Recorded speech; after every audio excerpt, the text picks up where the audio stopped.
नमस्कार दोस्तों, आज हम प्रारंभ कर रहे हैं दशमलव भिन्न। ठीक है, दशमलव भिन्न भी एक ऐसा चैप्टर है कि जिसका एक आध क्वेश्चन एग्जाम में आ जाता है, कॉम्पिटिटिव में अधिकतर बैंक में पूछा जाता है, एसएससी में भी पूछा जाता है।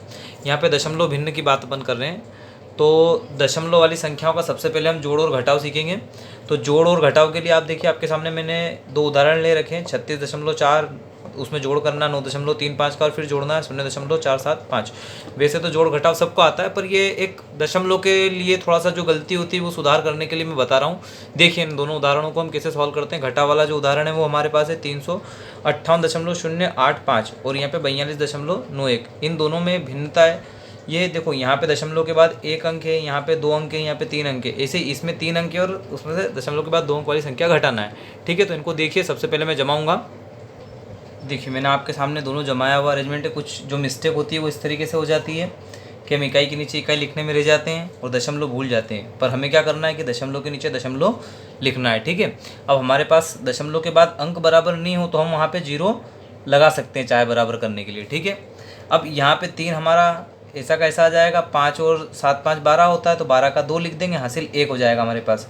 4 और 1 5, 5 और 3 8, 4 12, 12 का 2, फिर हासिल हमारा एक इधर चले जाएगा। तो हमारे पास इसका आंसर देखो, यहाँ पे 9 में 1 जोड़ देंगे, 10 और 6 16, फिर हासिल 1, 3 और 1 4, तो हमारा आंसर क्या आ जाएगा 46.223। ठीक है, अब ऐसे ही घटाव की बात करते हैं। देखिएगा घटाव में वही चीज़ ध्यान रखना है, जब हम इकाई के नीचे इकाई लिखने जाएंगे तो दशमलव अलग जगह हो जाएगी, तो हमारा घटाव पूरा का पूरा गलत हो जाएगा और आंसर गलत आ जाता है। एग्जाम में वो इस तरीके से भी करके उसका आंसर निकाल के हम लोगों को गलत आंसर भी देते हैं, तो हम कभी कभी ऐसा करते हैं और सही आ जाता है, हम टिक कर देते हैं। ये मिस्टेक हमको ध्यान रखना है। यहाँ पे हमारे पास 3 अंक पूरे नहीं है, 0 समझ लो यहाँ पे। अब 5 घटाना आसान हो गया, मैंने दशमलव के नीचे दशमलव लिखा है।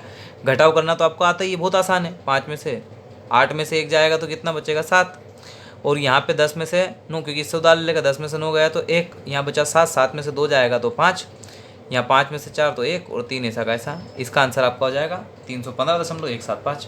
ठीक है, दशमलव के बाद अंक को भी एक एक अंक पढ़ा जाता है। जैसे ये 46.223 है और ये 315.175 है। ठीक है, अब गुणा और भाग की बारी। देखिए वैसे तो गुणा और भाग आपको आता है, पर यहाँ क्या दशमलव के कारण थोड़ा सा कुछ फ़र्क पड़ता है, वो मैं आपको बता रहा हूँ, थोड़ा सा ध्यान दीजिएगा। पहले हम गुणा लेते हैं। गुणा के लिए जिन्हें एबेकस सिस्टम, जिन्होंने एबेकस पहले सीख रखा हो तो बहुत फास्ट कर सकते हैं। इसके अलावा वैदिक गणित भी उपयोग किया जाता है, उसमें तीर के हिसाब से करते हैं, और जिन्होंने नहीं सीखा है उनके लिए नॉर्मल तरीका है, तो वो बता रहा हूँ मैं। सबसे पहले 4 का पहाड़ा बोलेंगे हम, तो 4 से देखिए दोस्तों गुणा करते हैं। पहले 4 का करेंगे, ये मिलेगा, फिर 2 से गुणा करेंगे तो ये संख्या मिलेगी, फिर 1 से करेंगे, ये सबका जोड़ करते ही मिलता है। पर दशमलव कैसे लगाना, तो दशमलव लगाने के लिए हमें कंसेप्ट यूज़ करना है। यहाँ दशमलव के बाद कितनी अंक संख्या है 1, और यहाँ दशमलव के बाद कितनी संख्या है 2, तो 1 और 2 संख्याओं को जोड़ें तो कितना आएगा 3। मतलब दशमलव टोटल कितने अंक के बाद लगेगी, 1 2 और 3 के बाद। इसका सही आंसर क्या हो जाएगा हमारा 16.864। इसी तरीके से भाग देने के लिए हम जिसे भाग देना है वो बीच में आ जाएगी, जिससे भाग देना है वो इधर। जब मैं 8 का भाग दूंगा तो 4 में जाता नहीं, मैंने दशमलव को इधर शिफ्ट कर लिया 0 लगा के, तो हमारे पास 40 हो गया पूरा। 8 का पहाड़ा 5 बार बोलता हूँ 40 आएगा। अब हमारे पास यहाँ तो कुछ बचा नहीं, तो 2 ब्रिंग डाउन, मतलब 2 ऊपर से नीचे, ऐसा कैसा उतारा।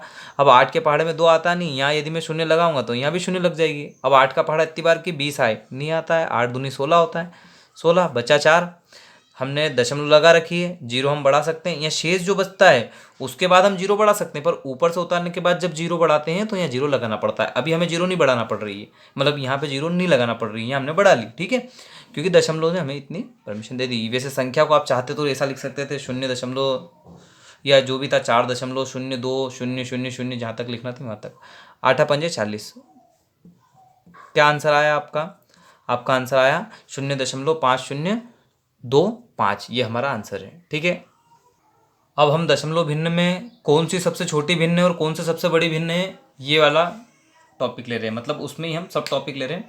तो जैसे हमें ऐसे परिमेय संख्या दे देते हैं, या हम कह सकते हैं कि जो हमें भिन्न के रूप में दे देते हैं, अंश बटे हर के रूप में, उनमें बड़ी और छोटी पूछी जाए तो हम कैसे बताएं। देखो इनमें 2 तरीके के क्वेश्चन होते हैं। एक तो ऐसे होते हैं जिसमें ऊपर के अंश सारे समान होते हैं, मतलब अंश एक जैसे हुए सबके, तो हर जिसका सबसे बड़ा होगा वो सबसे छोटी हो जाएगी, और हर जिसका छोटा हुआ वो सबसे बड़ी हो जाएगी। एक और केस है, हर सबके बराबर दे देते हैं और अंश अलग अलग, तो अंश बड़ा संख्या बड़ी। अंश छोटा, संख्या छोटी, पर यहाँ पे दोनों कंडीशन ना होते हुए हमें अलग अलग दे रखी है, तो इसके लिए हमें क्या करना पड़ेगा, सबका अलग अलग भाग करना पड़ेगा। देखिए मैंने भाग दिया, सबसे पहले 2/7 को हल करता हूँ, तो 2 को 7 से जब भाग दूंगा तो क्या मिलेगा, 0.2। यदि मान लो यहाँ पे जैसे मेरे पास 0.2 आया, यहाँ पे भी 2 आता तो मैं एक बार और करके देखता, पर हमारे पास क्या एक एक अंक में हमें फर्क पता चलता जा रहा है। क्या अंतर पता चल रहा है दोस्तों, कि ये 0.2 आ रहा है, ये 0.3 आ रहा है, 0.4 आ रहा है, 0.5 आ रहा है, तो सबसे बड़ी संख्या कौन सी होगी, 0.5। ठीक है, 50 पैसे बड़े होते हैं 40 पैसे से, तो ये बड़ी। यदि बड़ी की बात पूछी जाती है, जैसे ये बड़ी है तो बड़ी की बात पूछी जाएगी, तो आंसर क्या आएगा, 0.25। ठीक है, 0.5 ये सबसे बड़ी होगी, मतलब बड़ी संख्या हमारी क्या आ गई, 0.5, मतलब 9/16 सबसे बड़ी। और जब छोटी पूछी उसने, तो छोटी हमारे पास 0.2 ही आ रही, तो सबसे छोटी क्या हो गई, छोटी भिन्न हमारे पास हो गई 2/7। ठीक है, जिसका मान यदि बोलता तो 0.2 भी हम लिख सकते हैं। ठीक है, अब इस तरीके के क्वेश्चन हम यदि एग्जाम में आते भी हैं तो इजीली फेस कर सकते हैं। ठीक है, अब आइए दूसरे टाइप समझते हैं। दोस्तों मैंने फिर से एक ही क्वेश्चन में 2 क्वेश्चन कर दिए हैं कि 0.27, 1.8 तथा 0.036 का HCF तथा LCM क्या होगा। तो इसके लिए देखिए हम सबसे पहले क्या करेंगे, जैसे 0.27 है तो यहाँ पे देखेंगे कि दशमलव के बाद 2 अंक है, यहाँ 1 अंक है, यहाँ 3, तो सब में दशमलव के बाद 3 अंक बराबर बराबर बना देंगे यहाँ पे। और यहाँ पे तो हमारे पास ऑलरेडी दशमलव के बाद 3 अंक है, सब में 3 3 अंक कर लिए हमने। अब हम चाहें सबको यदि 1000 से भाग देते हैं या सबके दशमलव हटा दे तो बटे में 1000 1000 आ जाएगा। तो हमें ध्यान रखना है कि दशमलव के 3 अंक बाद हमको, मतलब जो भी संख्या प्राप्त होगी उसके 3 अंक बाद हमको दशमलव लगाना है। अब हम इसका HCF और LCM करेंगे। जब हम 270, 1800 और 36 का LCM लेते हैं, तो ये आपको मैं पहले सिखा चुका हूँ LCM लेना, तो हमें LCM मिलेगा 5400। पर दशमलव कितने अंक के बाद में, 1 2 3, तो हम 3 अंक के बाद दशमलव लगाएंगे, मतलब हमारे पास 0.27 या जो भी 7 लिया है वो, फिर 1.8 और 0.036 का LCM जो होगा वो होगा 5.4। मतलब मैंने क्या करा, 1 2 और 3 अंक के बाद दशमलव लगा दी। ठीक है, क्योंकि यहाँ पे हमने 3 3 अंक बराबर कर लिए थे। आंसर क्या आएगा, 5.4।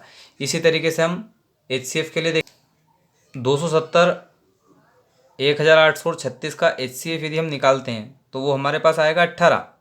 ठीक है, पर हमें दशमलव कितने 3 अंक के बाद लगाना, हमारे पास तो 2 अंक की है, तो हम क्या करेंगे, 1 2 हो गए, एक जीरो और बढ़ा लेंगे, दशमलव लगा दी, 3 अंक के बाद दशमलव हो गया। ठीक है, इस तरीके से ये किसका HCF है, ये HCF है 0.27, 1.8 तथा 0.036 का। ठीक है, आशा करता हूँ क्वेश्चन भी आपको समझ में आया होगा। अब एक क्वेश्चन ऐसा ले रहा हूँ मैं जो सर समीका की बेस पे होता है, जो मैंने मेरी सर समीका पुरानी जो है उनकी बेस पे नहीं बताया, नई सर समीका उसमें लगाने वाला हूँ, तो ध्यान दीजिएगा। देखिएगा दोस्तों, ये क्वेश्चन SSC में 2010 में आया है। ठीक है, इस क्वेश्चन में क्या है, एक सिंपल सा पॉइंट में है, ये दशमलव में दे रखा है, पर इसमें एक सिंपल सा कंसेप्ट है कि A³ + B³ + C³ - 3A, यदि इसको 1.5 को A मानता हूँ, 4.7 को B मानता हूँ, तो B और C, तो ये वाली सर समीका यूज हो जाएगी, A³ + B³ + C³ - 3ABC = A + B + C, और A² + B² + C² - AB - BC - CA। नीचे वही वाला रूप दिए, तो ये वाला रूप जो पूरा नीचे बन रहा है तो कट हो जाएगा, और हमारे पास क्या बचेगा, A + B + C। तो A + B + C, A की प्लेस पे क्या वैल्यू है 1.5, B की प्लेस पे ये वैल्यू, C की प्लेस पे ये।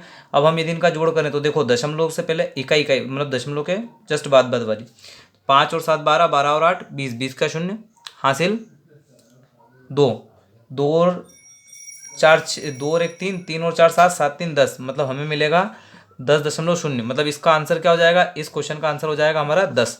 ठीक है, आशा करता हूँ आपको ये क्वेश्चन समझ में आया होगा, इस तरीके के क्वेश्चन अब प्रैक्टिस के लिए। ठीक है, ओके, थैंक यू। ये 4 क्वेश्चन प्रैक्टिस के लिए हैं, इन्हें आप कोशिश कीजिएगा कि जल्दी से जल्दी कर सकें। आशा करता हूँ कि आप इन्हें ट्राई करेंगे। ठीक है, best of luck, thank you.